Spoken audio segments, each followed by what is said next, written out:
Welcome to Monday's English class. Everybody get your books ready.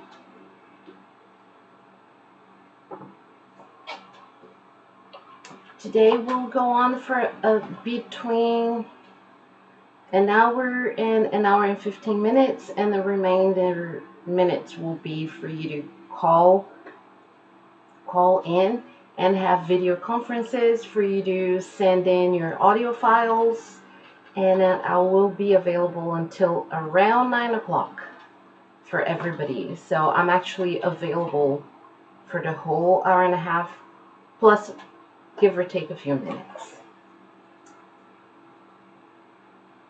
Get your book, and let's get started. We're still doing chapter 3, what's in the news.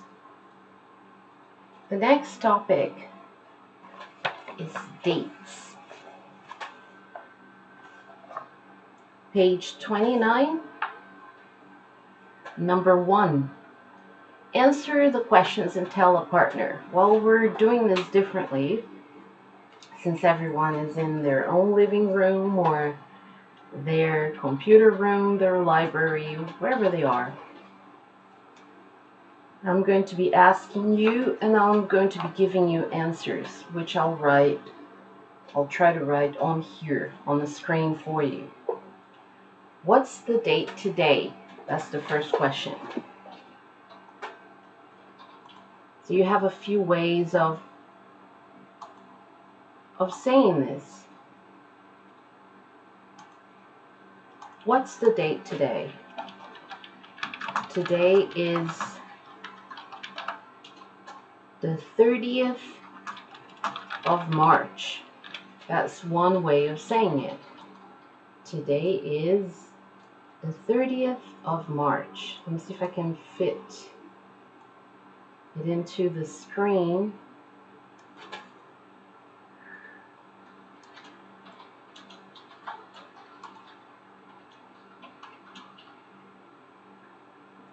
Somewhere where you can actually read it. Today is the 30th of March. That's one way of saying it. What's another way of saying it? Today is the 30th of March. That's one way of saying the date. What's another way of saying it? Today is March 30th. And I'm going to write this down for you as well.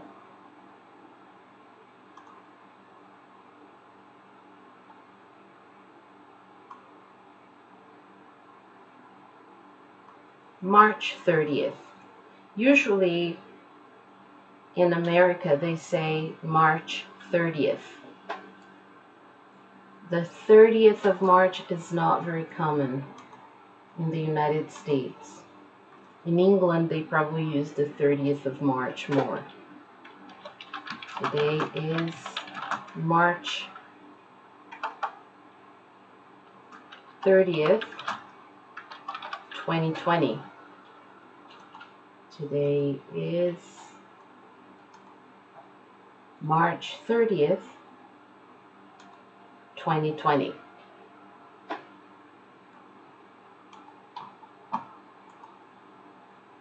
Here we go. I'm gonna open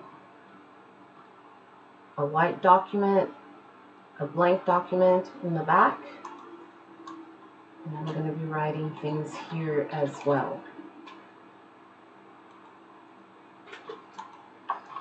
But before we start, maybe it would be a good idea to explain this.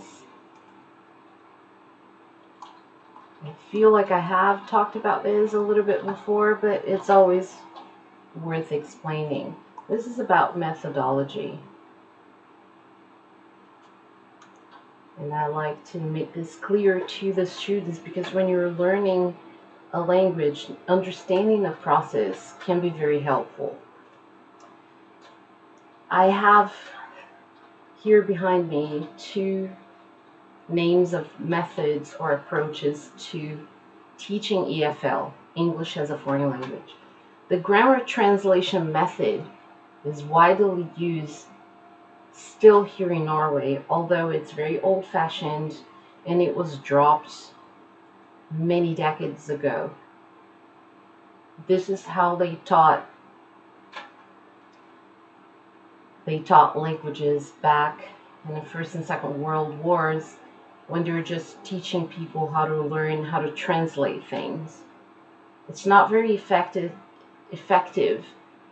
because what happens is whenever a person relies too much on translation, they're trying to say something and they think, okay, here's the sentence in my first language, now let me translate it to English, and now let me say it. So it's you actually take 3 steps, whereas when you try to think up your sentences in the language already in your head, you don't have to go through those 3 steps, and you have more fluid conversations. You can be more fluent in the language. So instead of translating everything from English to Norwegian the whole time, what I do is I teach in English, especially because in Norwegian culture, what you have is movies, songs, especially television. Television is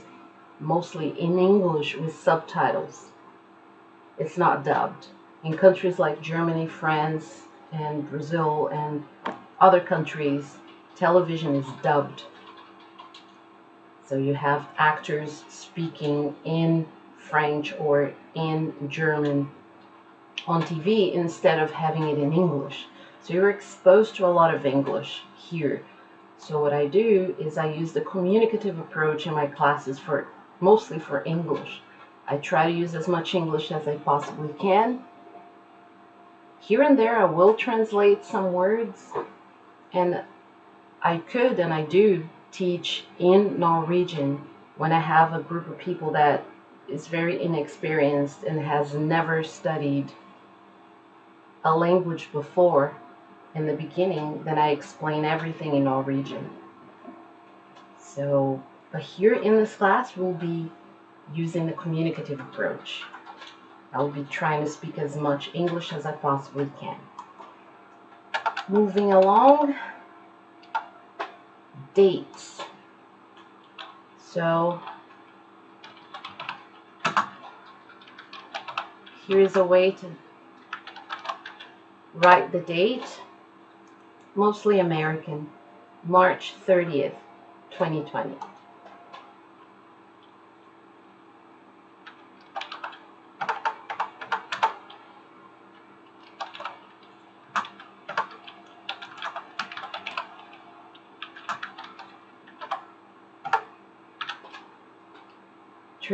March 2020. March is always capitalized.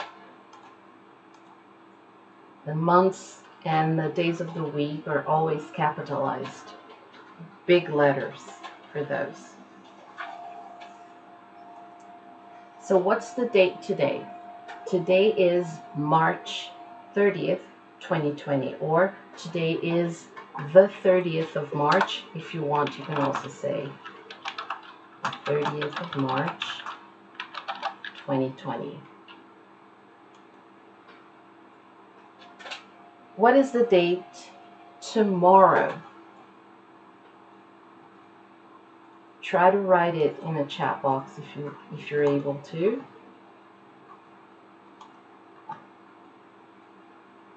Tomorrow is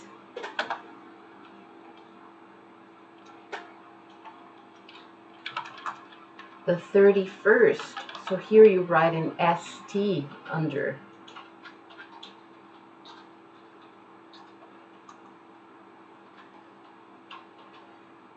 Why do you write an ST there, the 31st of March? Why is that? That ST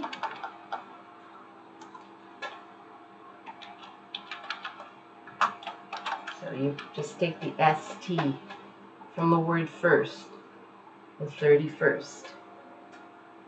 What's the day after tomorrow? The day after tomorrow is April 1st. April 1st, which in some cultures is when some people celebrate April Fool's Day. Does anybody know what April Fool's Day is? It is a day when people play pranks.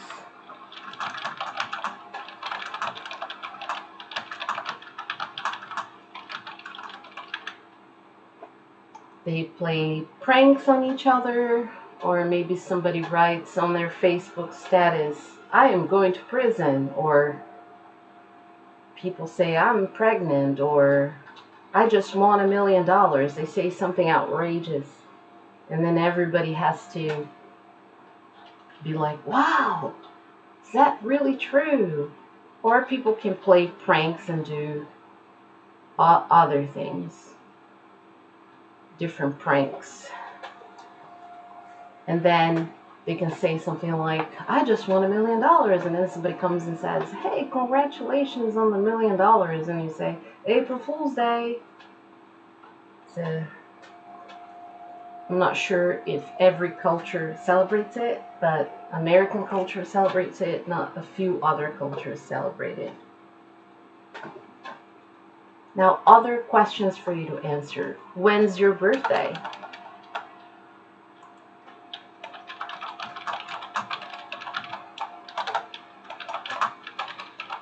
My birthday is July 11th.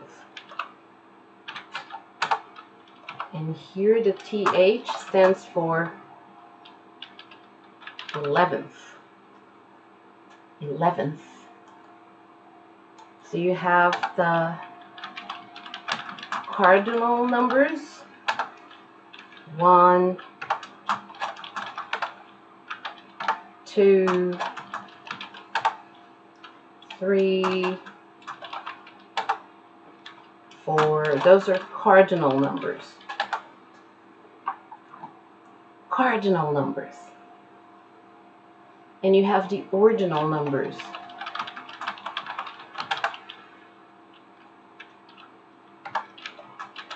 First, second, third, fourth, etc. Those are ordinal numbers. So think of the order. The first place, second place, third place, fourth place. So those are ordinal numbers. What's your date of birth? So here you have two questions. When's your birthday? What's your date of birth? What is the difference between those two? There is a difference. What is it?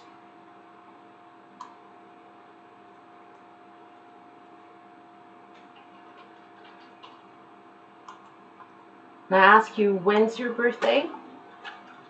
Usually you will just say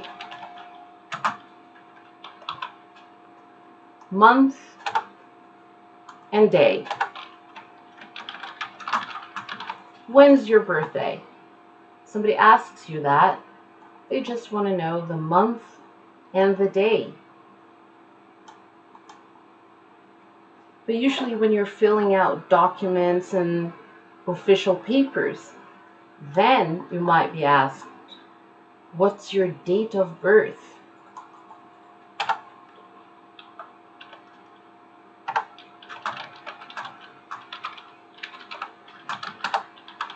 July 11th, 1972.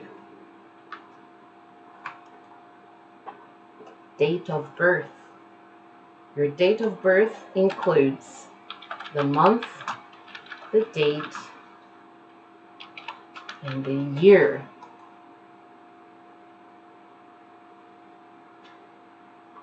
What year were you born?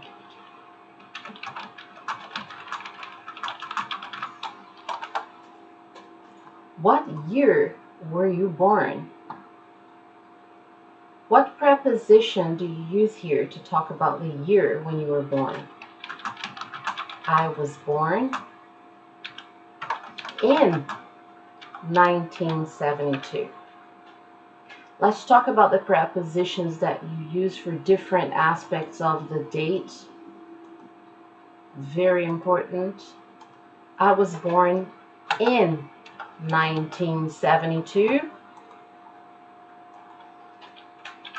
I was born in July. Remember, capital letter here for July. In July.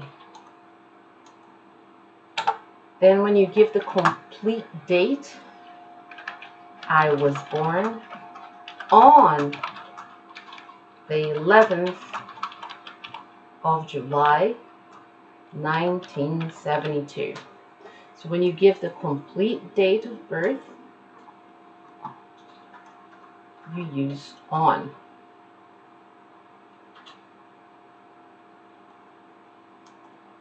Days of the week.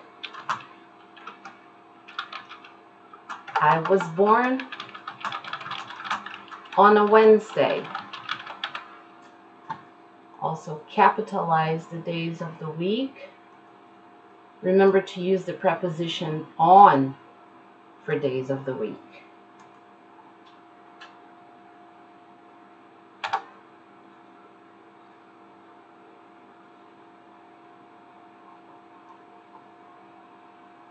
Now let's take a look at the audio file for this. Let's have a listen. Hopefully the sound will be good enough. Tape script 3.14. Dates. What's the date today? March the 18th. Tomorrow's the 19th. The day after tomorrow's the 20th. When's your birthday? November the 8th. Oh, that's next week. What's your date of birth? 12/9/87. Sorry, what was that? The 12th of the 9th, 87. What year were you born? 1982. Oh, you're the same age as me.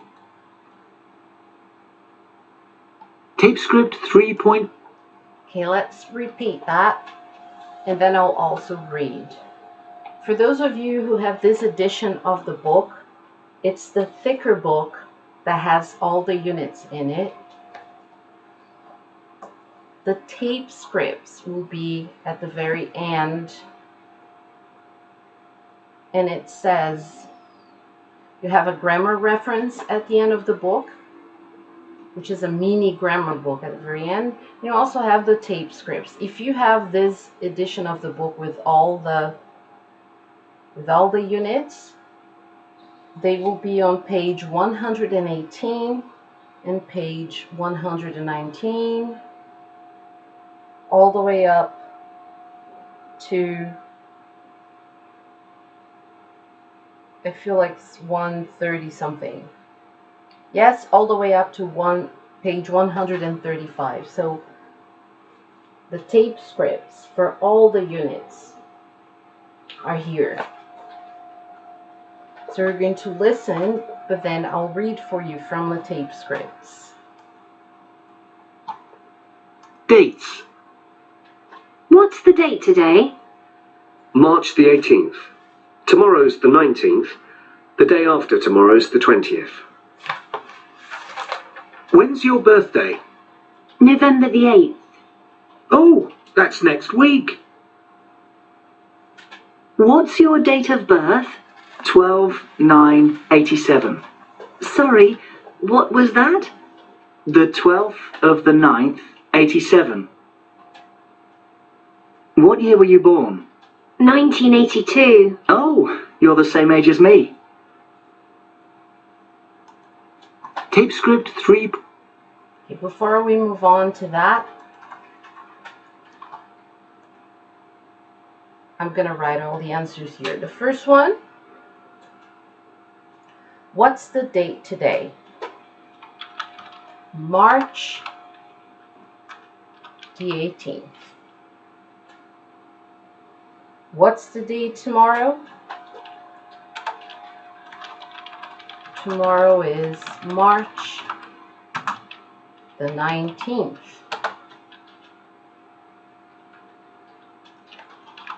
The day after tomorrow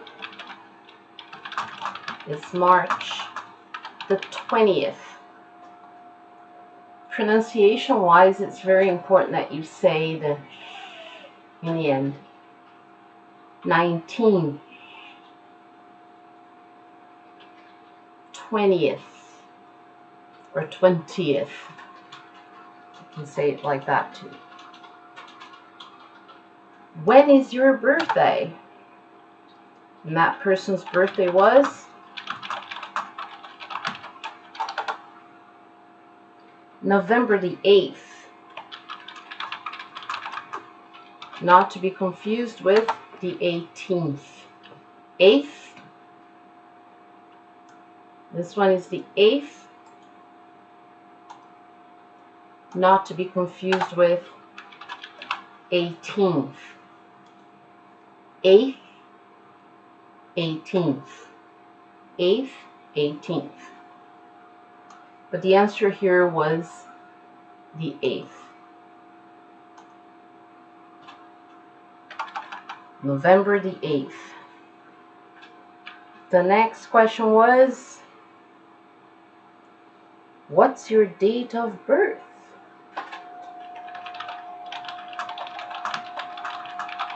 Very important. When you ask somebody their date of birth, month, date, and year. Or if you decide to go with the British way, then you say the day first, the date, the 11th of July. So I'll give you the two options. The British way, what's your date of birth? The 11th of July, 1972. The American way, July 11th, 1972. But that person's birthday, they actually said it differently. The 12th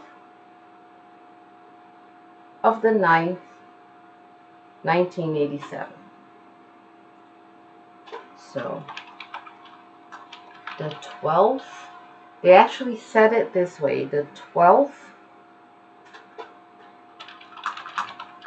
of the 9th,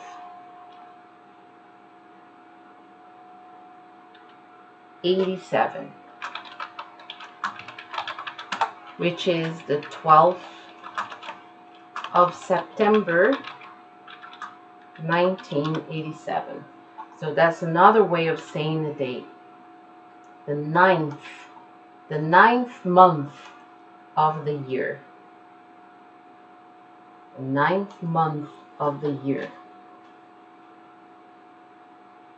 What year were you born? Well, I was born in 1972, but the person here on the book was born in 1982. Remember the preposition. I was born in 1982. In is the correct preposition to be used here. When you just mention the year, when you just mention the month, you use in. The test is in May. In that month. If you give the complete date, the test is on May 29th, 2020. So when you give the complete date, on. When you just mention the year, when you just mention the month, in. Just say the day of the week. Her birthday is on Monday. On Monday.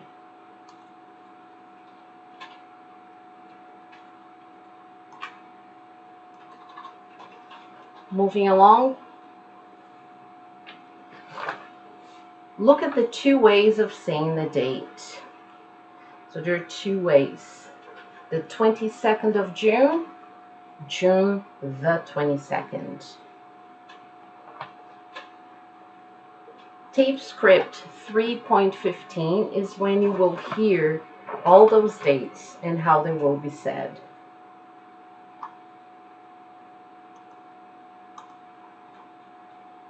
Point 15.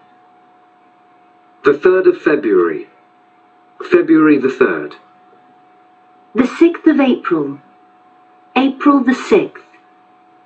The 12th of July. July the 12th.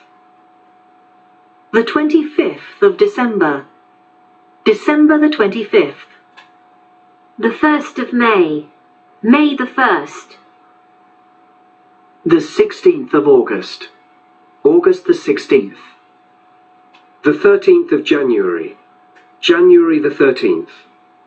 The 31st of October. October the 31st. So now you have an opportunity to practice at home. So let's repeat. I'd like you to repeat after me.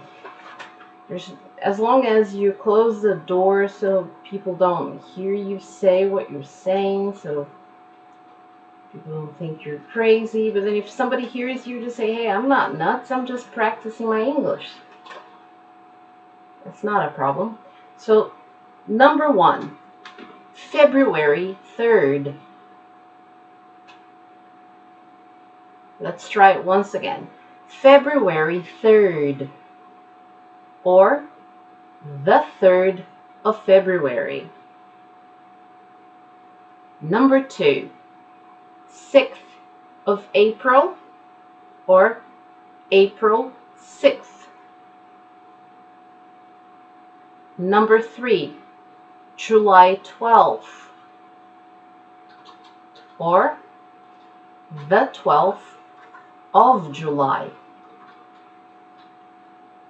Number 4, December 25th, the 25th of December. Remember, it's of. Of with one F, of. With two Fs, for example, turn off the television. When you say off with two Fs, it's as an F. One F, you will hear the sound of a V. And remember that the V's in English are vibrant. V.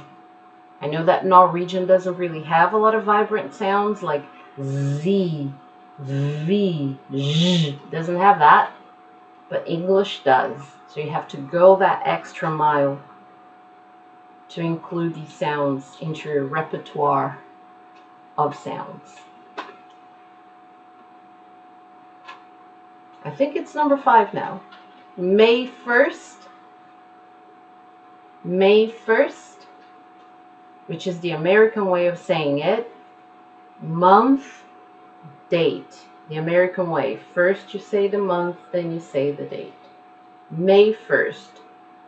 The British way, the 1st of May. Number 6. The British way, the 16th of August. The American way, August 16th. Number 7, January 13th. That's the American way. The British way, the 13th of January. Number 8, October 31st, which is the American way, or the 31st of October. Which is what? Those are some special dates here. What happens on October 31st? Does anybody know? If you said Halloween, you were right. It's not exactly a holiday. Halloween is not a holiday. But Halloween is a special date for some people who choose to celebrate it. So if you said Halloween, you are right. If you said Halloween, then you're right.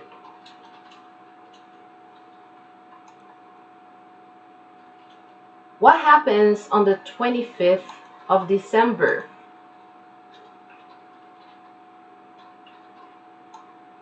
What happens on the 25th of December? Christmas. Of course, different cultures celebrate it differently. Different cultures celebrate it differently. Which brings us to the topic of last class. Just a reminder.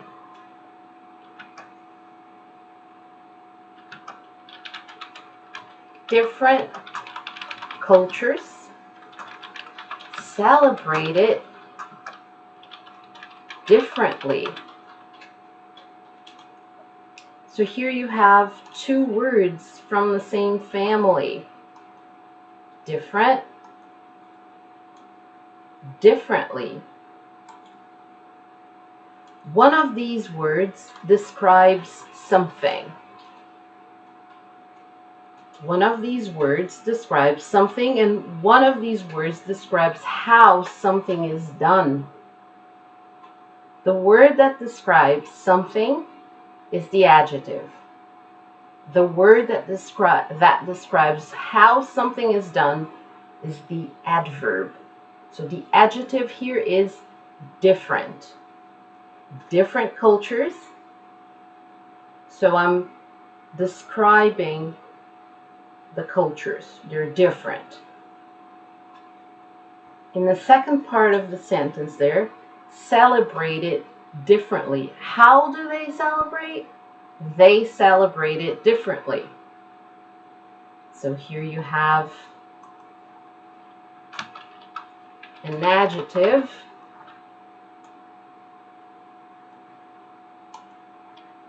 And here you have an adverb. Now back to the subject at hand here. So what do we celebrate on the 25th? Here in Norway, you celebrate Christmas on the 24th. You open presents on the 24th. You eat your Christmas dinner on the 24th. And in a lot of other cultures, people open their presents on the 25th in the morning. In some cultures, the 26th is also a day to celebrate. In New Zealand, Australia, the United States, which are countries where I have celebrated Christmas before, they celebrate Boxing Day on the 26th. It's a celebration for them. They do something special. Here in Norway, some families have gatherings. They have different families have different traditions. The day after Christmas is called Boxing Day in some countries. How about May 1st? What's May 1st? What's May 1st? May is a very special month here in Norway. Lots of holidays, several holidays. May 1st being one of them. May 1st is a celebration of Labor Day in a lot of countries, and it's when workers have their day off to celebrate work. They don't work on that day to celebrate work. Labor Day, because labor also means work. Spelling of the word labor. We often talk about different spellings. The British spelling of the word labor.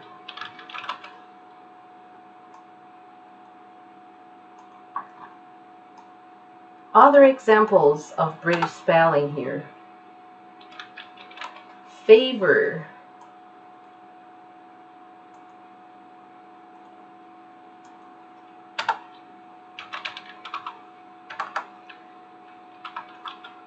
Neighbor. Celebrated. So my neighbors celebrated Christmas different from me. And if I'm writing this in British English, I'll spell it O-U-R. And if you choose to spell the words labor, favor, and neighbor like labor, favor, and neighbor like that, then you also have to spell words like center, centa, or center. You can choose the pronunciation that you feel is best for you, that you feel more comfortable with. Center, T-R-E in the end. Other words. Theater, theater, if you want to pronounce it that way, is up to you.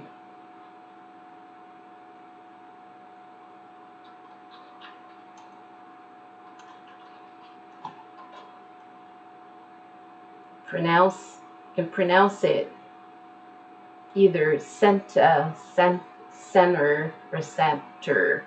It's your choice. They're all correct. But just remember that in British English, then you have this spelling. And in American English, the American spelling of these words. Neighbor, favor. What was the other word again? Labor. It started this whole thing. Theater, center. So you have to keep, when you write academic papers, business letters, whenever you're doing something official in English language, you have to keep a standard. So if you're going to use American English, then you have to keep the spelling compatible with that. What else do you have to watch for? Which is not spelling, but structure. For instance, have you got a pen? I have got a brother. That is British.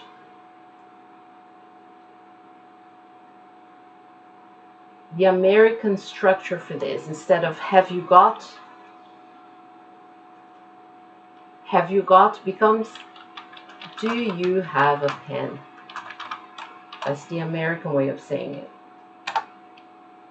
I have got a brother. I have a brother. So that's American. So if you're writing in American English, you have to spell center like this, you have to spell theater like this, and you have to write the words favor without a U, labor. So you have to keep everything compatible, everything in the same, using the same norm. If you're doing, of course, an academic paper, you're writing a business letter, something official documents, have to have one type of English. You can't mix the two. And when it comes to pronunciation, there's something called EIC, which is and has been for a number of years now what is the most important. English for international communication. And what that means is that your pronunciation has to be intelligible. People have to be able to understand you.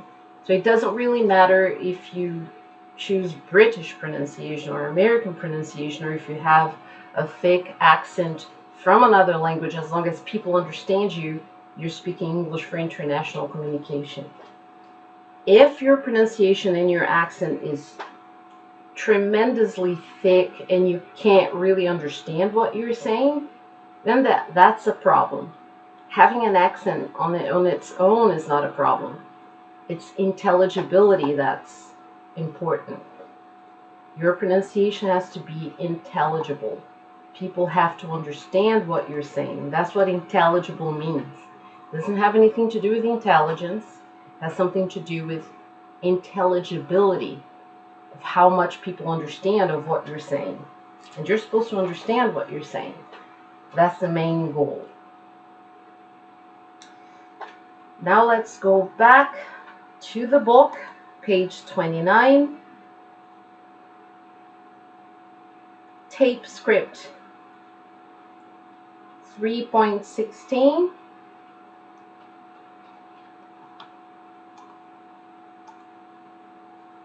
Tape script 3.16.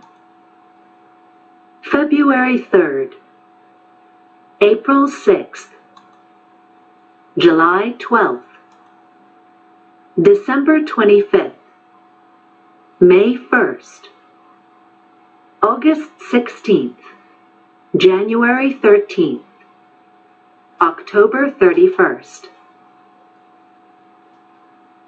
Tape script 3.17. 1. When did man first land on the moon? On July the 20th, 1969. 2. When's your wedding anniversary? November the 8th. 3. When did the Berlin Wall come down? The 9th of November, 1989. 4. When was your son born? July the 21st, 2010. 5. What's the expiry date on your credit card? 0618.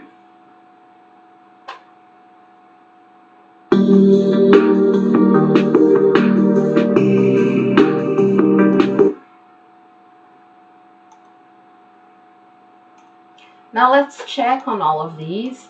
Remember, your tape scripts are at the end of the book. If you want to check later and if you want to make sure and read by yourself and practice. So let's take a look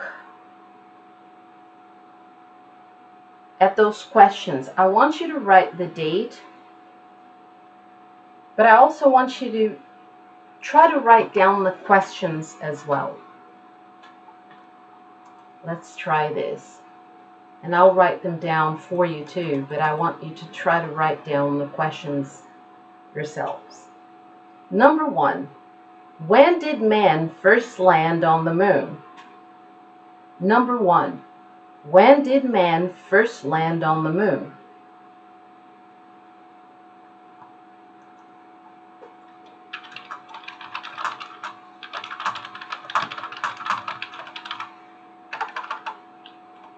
When did man first land on the moon? And what was the answer to that? On July 20th, 1969.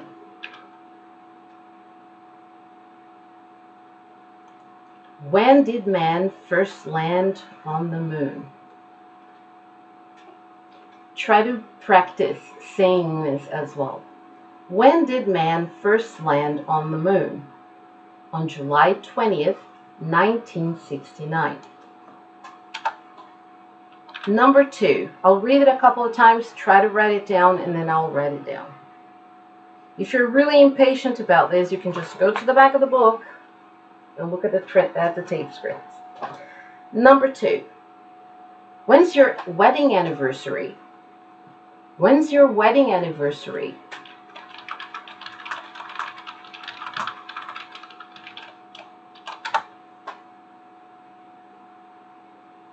November the 8th. November the 8th.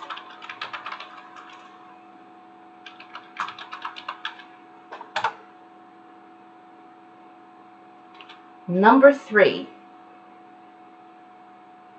When did the Berlin Wall come down? Number 3. That's a historical event, by the way. When did the Berlin Wall come down? When did the Berlin Wall come down?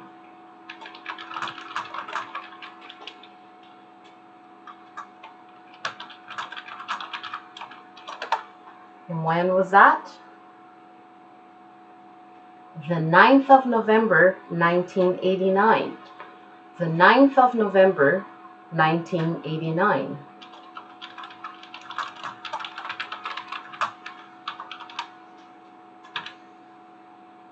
Number 4. When was your son born? When was your son born?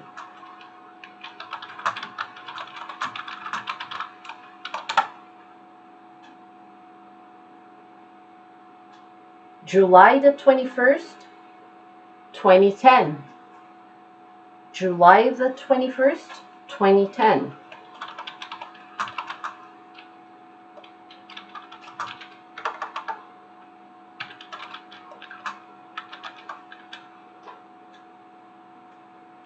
Last one, number 5. What's the expiry date on your credit card? What's the expiry date on your credit card?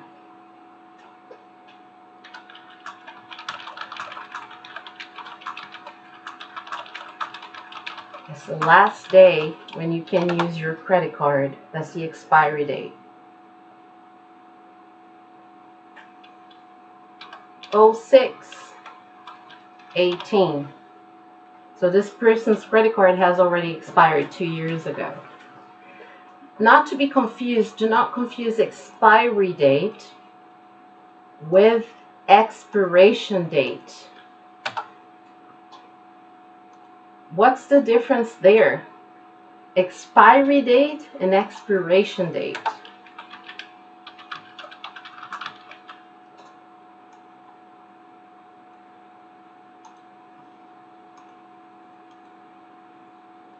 Expiration date is the last date when you can eat food that you buy. Usually, it might still be good if you keep it in the refrigerator, but maybe not. The expiration date, for example, you buy milk and then it says best before that date. Nowadays, they don't really use expiration date as much as they use best before a certain date.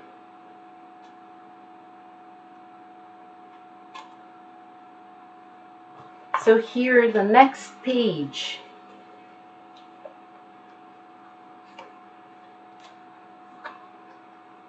Actually, we're still on page 29. We're still here. Number 8. Complete the time expressions with in, at, on. So we have talked about this a little bit, but let's see how much you remember. 6 o'clock. At 6 o'clock. 2004. In 2004. The weekend. At the weekend or on the weekend. They're both correct. In the evening. On January 18th.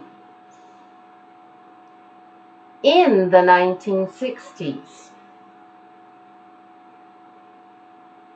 The other day.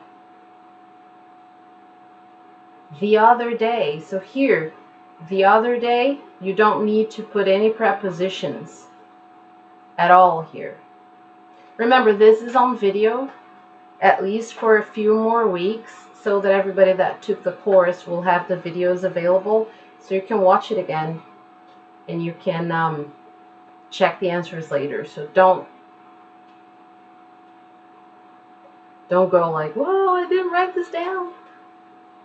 On Saturday, on Monday morning, in April, yesterday evening, no preposition, yesterday evening.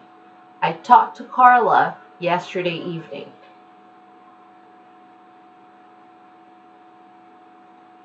In the summer, 2 weeks ago, this morning, no preposition. At midnight. And remember, on page 138, if you have this edition at the very back of the book, but even if you don't have this same edition with all the units, it will still be at the end of the book. You have a mini grammar book right after you have all the tape scripts. Right after that, you have a grammar reference, a mini grammar. So here, at the very bottom of the page, the grammar reference, at the very bottom, you have all the explanations on how to use the prepositions. At 6 o'clock, at midnight,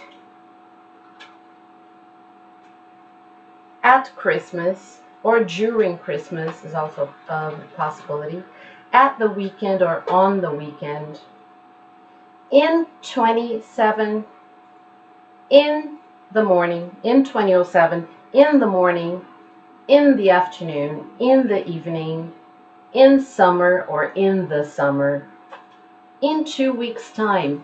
When you say in 2 weeks' time, it's in the future. Future, still gonna happen. It's going to happen in the future.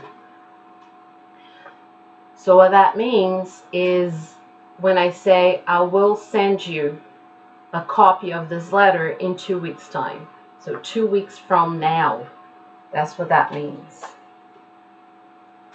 On Saturday, on Monday morning, on Christmas Day, on January 18th. So when you have the complete date, on January 18th. No preposition. 2 weeks ago. So in Norwegian, speakers of Norwegian as their first language, or perhaps people who are more used to speaking Norwegian than English, they might have a problem with this because you say things like this.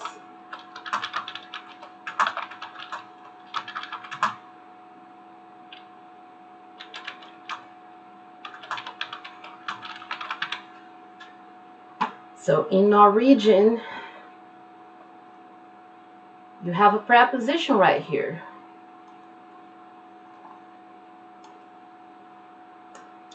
So what happens is sometimes your brain is so wired and focused in speaking Norwegian. Maybe it's your first language. Maybe you've just been living here forever and you don't really use other languages, just Norwegian. So you have that preposition there and you tend to bring it into English as well when you don't need it. I spoke to Janne 2 weeks ago. No preposition. No preposition there. In Norwegian, you have a preposition. But in English, you don't. So it is correct to say Jeg snakket med Janne for 2 uker siden. And it's correct to say it in English without that for. You don't need to put it there. That means no. You don't need to put it there. In English, I spoke to Janne 2 weeks ago. No preposition there. So, from this point on, you're not going to be forgiven for writing an essay, for writing an exercise and sending it to me and putting a preposition in front of that 2 weeks ago. Because you already know that you don't put a preposition there. In Norwegian, in English you don't. I spoke to Janne 2 weeks ago. I arrived in Norway 18 years ago. We started doing online classes instead of classes in the classroom 3 weeks ago. Is it 3 weeks? It is the third time that we're doing this, so I'm thinking yes, 3 weeks ago. So just remember, no preposition. When you use that expression with ago, do not put a preposition there. Just do that in Norwegian because it's correct in Norwegian. Don't do it in English. Next month, no preposition. Tomorrow morning, I'll talk to you tomorrow morning. I have a class at 6 o'clock tomorrow morning. So you don't need to put a preposition before tomorrow morning. Tonight, see you tonight. No preposition there either.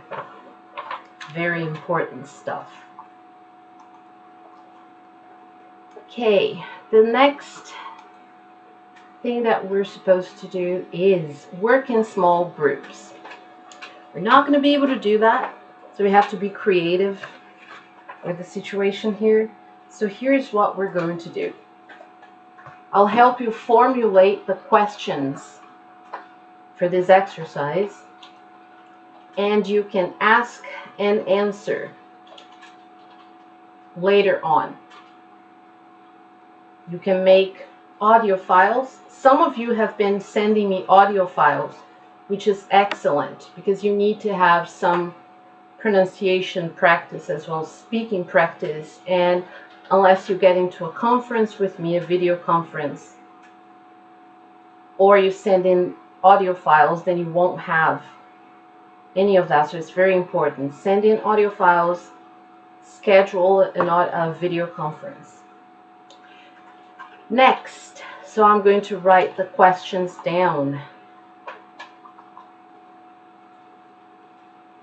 Work in small groups. When did you last? So let's formulate the questions for that. All of them will start with, when did you last play a sport? When did you last go to a party?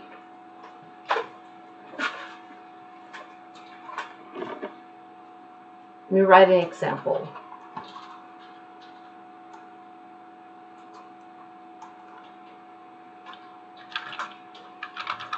When did you last play a sport?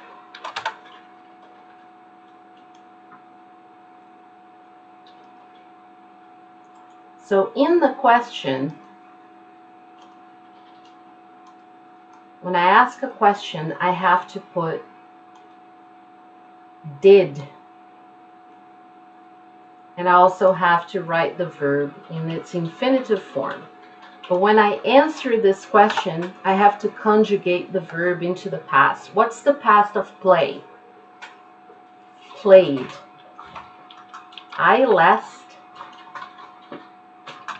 played a sport in 1987. I played soccer for the first and last time in 1987. Next. When did you last go to a party?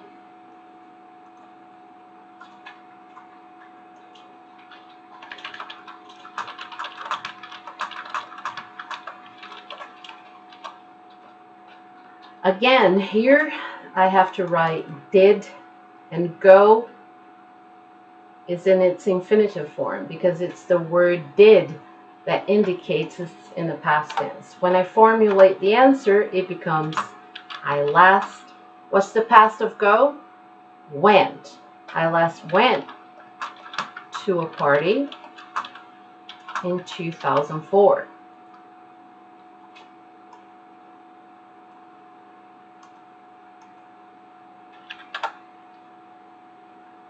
What's number 3? When did you last do an exam?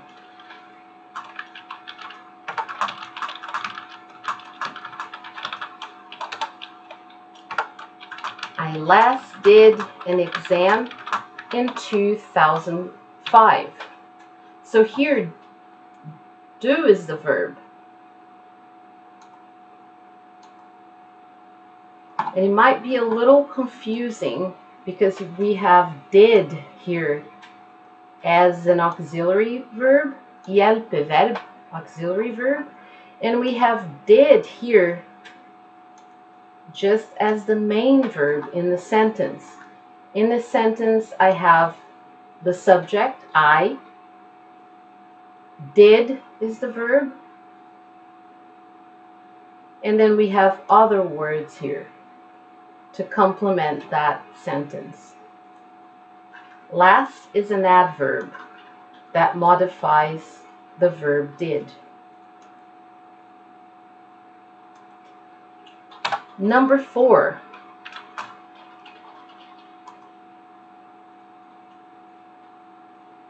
When did you last have a holiday? Very important. When did you last have a holiday? Did, have. But when you formulate the answer, have becomes had, the past of the verb have. I last had a holiday in 2014. I went to Denmark.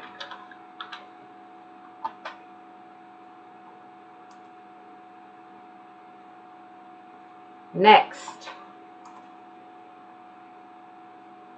When did you last get a present?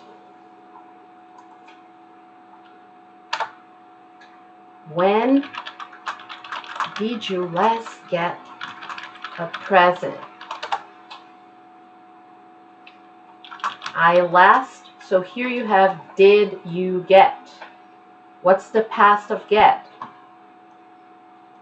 If you said got, you're correct. I last got a present for Christmas last year. Got is the past of get. Get, got, gotten. When did you last buy clothes?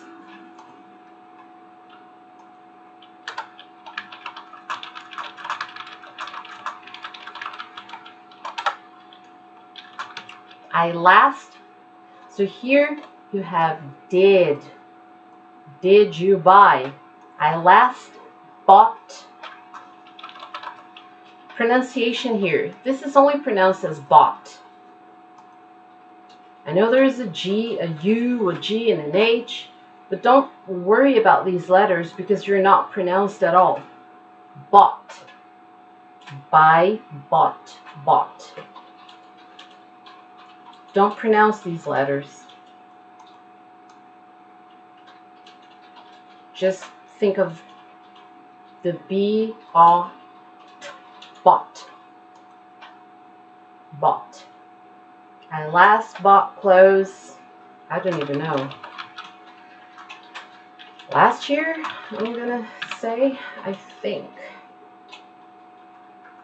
I last bought clothes last year. Last year. What is the next question? When did you last go online? A few minutes ago, an hour ago. I am online now. When did you last go online?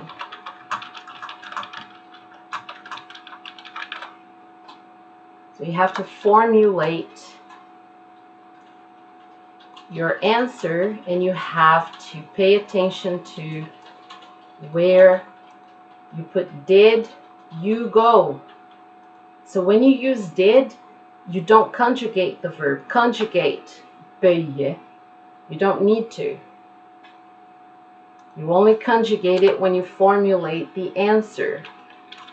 I last, and what's the past of go? Went.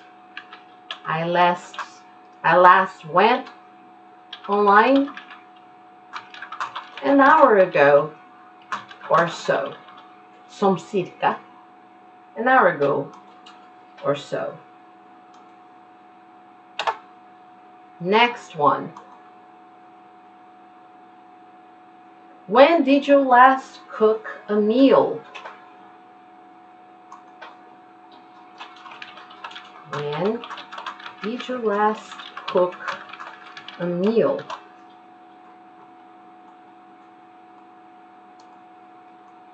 Did cook. What's the past of cook? Cooked. I last cooked a meal many years ago. Rice. I made rice out of scratch. From scratch. Not from the box. I last cooked a meal. So here you have all the questions, and this is going to be part of your homework. You're going to answer these questions yourself about when you last did these things on page 29.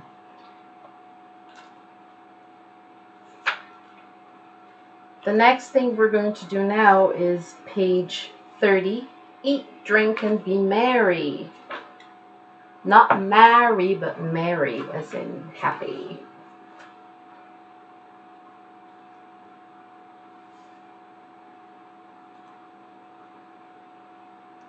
So let's go to that page. Page 30.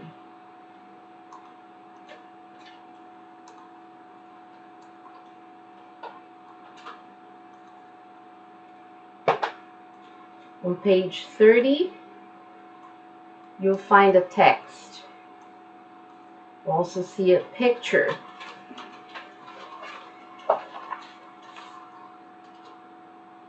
Eat, drink, and be merry.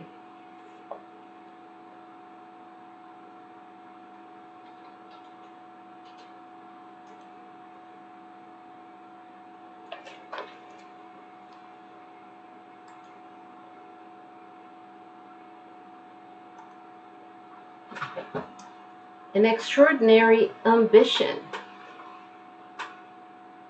So that's the page where we're reading right now.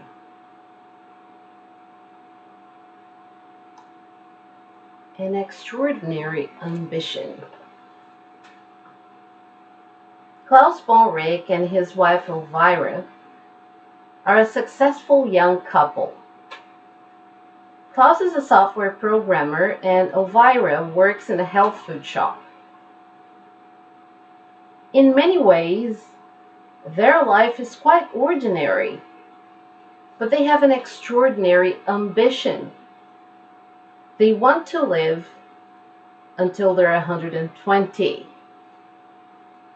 And they believe they can do this by following an American health plan called the calorie restriction diet.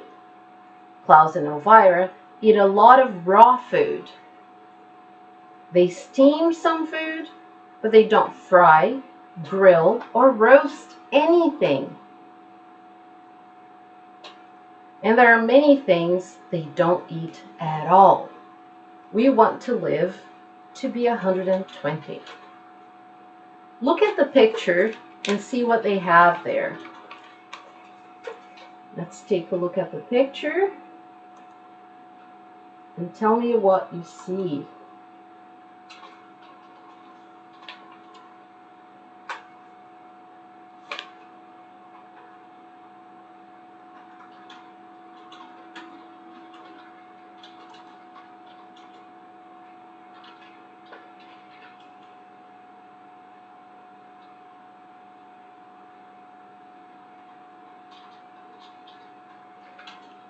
In that picture, you see some foods that they're eating. They have a banana, a mango, some bread, It looks like bread, but maybe not, since they can't. Can they bake things? Well, they can't grill, cook, or fry, but perhaps they can bake. What's in the bowl? The woman has a bowl of fruit. So what we're going to discuss here in this chapter, some, any, how much, how many, count and non-count nouns. So certain things you count. For example, you can say a banana. But when it comes to fruit, for you to talk about fruit, it's either a piece of fruit or some fruit.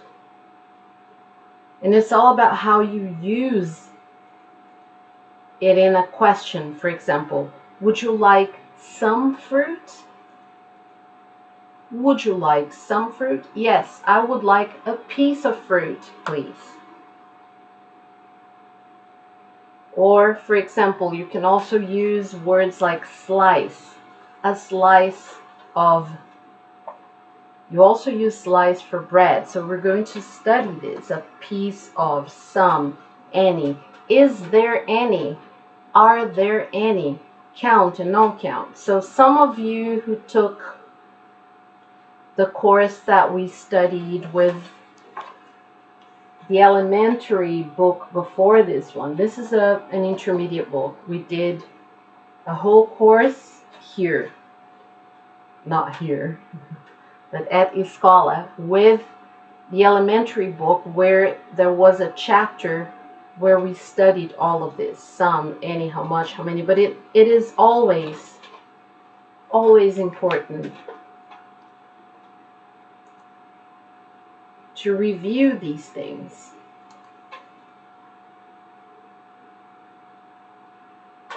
So the next page, the grammar spot, is exactly about that. So that's the next grammar topic. Some, any, how much, how many, and it's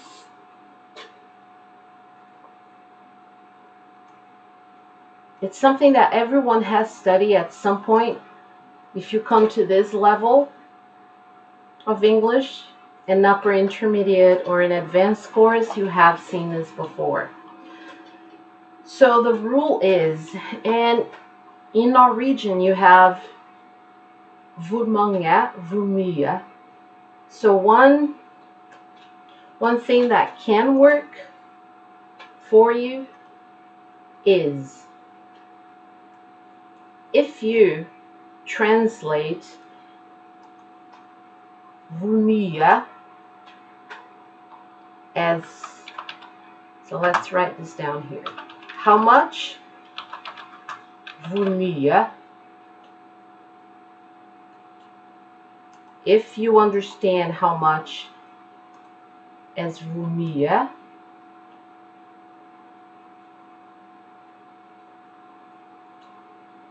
and if you understand how many as hvor mange, that will take you a long way, because it will, in most cases, that's how you will translate it.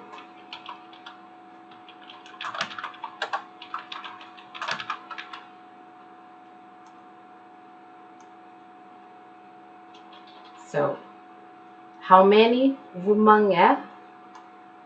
How much? Hvor mye. If you have that in mind, this will get you a long way with this subject.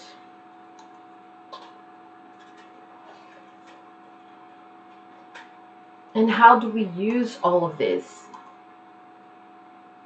How much? How much? Fundamentally for things that you cannot count. How much water would you like to drink? How much milk do you put in your coffee? How much juice do you drink in a day? So liquids. Think of liquids. How much perfume do you wear? Liquids and also grains. How much rice would you like to eat? So how much salad would you like? Because you can count perhaps how many tomatoes would you like to put in your salad? How many onions would you like to put in your salad? But the salad itself, and by salad I don't mean the green vegetable lettuce. I mean salad as a mixture of lots of vegetables. It is kind of confusing because in our region you have the word salad, which means both salad and lettuce, which is a separate vegetable on its own. But as long as you remember to use how much for things you don't count and how many for things that you count, then you're all set. But we're going to look at this in detail. So your homework will be, before we even go too far, don't forget page 29, the questions in number 9. Answer all those questions about yourself, giving information about yourself. Possibly make an audio file. Possibly also make an audio file and submit that to me, send that to me. And make sure that you write at least one essay each week. You've received, I believe, an entire,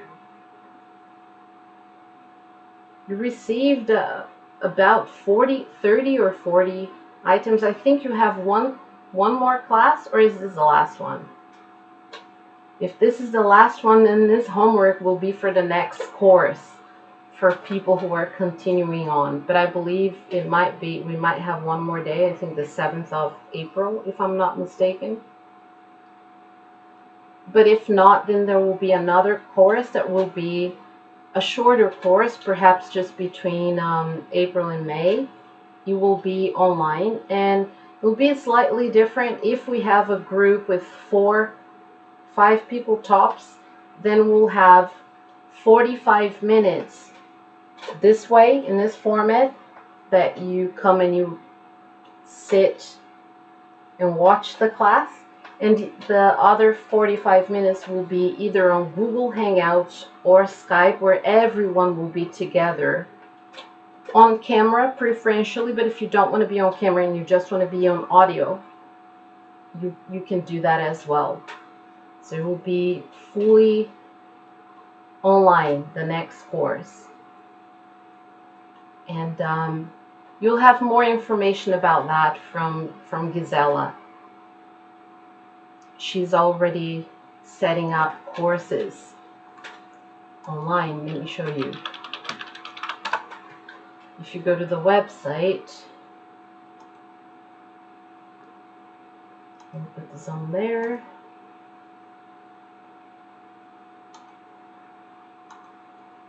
So here,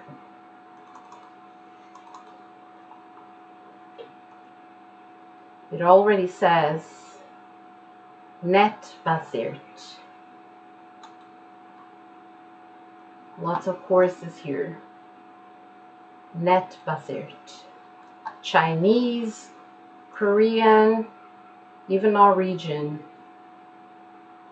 Spanish. So there are lots of courses. German, French. All of them will be online courses. And I don't know if you've been to the website. Let me show you. On the website, you also have some videos here, some instructional videos.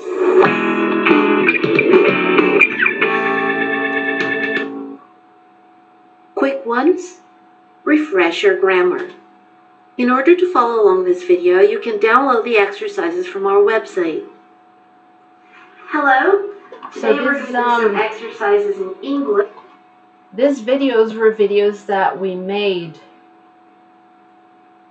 3 years ago, 4 years ago maybe. We made those videos for to promote the school when things were starting off, but they're still available on the website.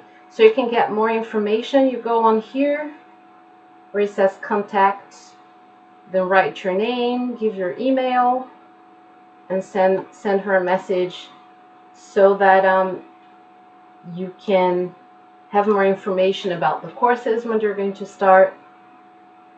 So for those of you continuing on, if today is the last day, then the homework will be for the following course, and it will be fully online. A part of it will be, like I said, the 45 minutes with me on the screen, and then 45 minutes on either Google Hangouts or Skype. We're going to figure out a way where everyone can be in that setting so everyone can participate. It will be fully online.